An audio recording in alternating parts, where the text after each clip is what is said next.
ओहो सेफ आज के बनाएको अतरङ्गी साग यो चाहिँ आज हाम्रो लसुनको साग बन्दैछ खतरनाक वाला साग चाहिँ यो खायो भने चाहिँ तपाईँको एकदम 10 साल पुरानो पनि बिमारी ठिक हुन्छ यो लसुनको साग बन्दैछ यसरी बन्छ हेर्नुहोस्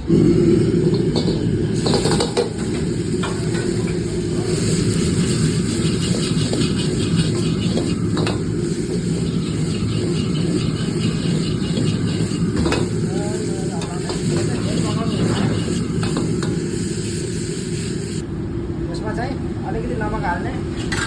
बस के गर्नु पर्दैन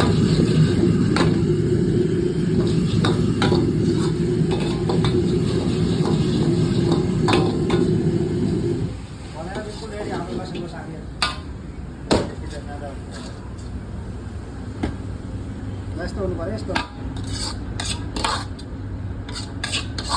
यसरी नै खाने हो सबैलाई यसरी नै खाने ल्याममा पार्ने हो भोक लाग्यो जस्तो सब हालिहाल्नु नि त दिइहाल्नु अलि मलाई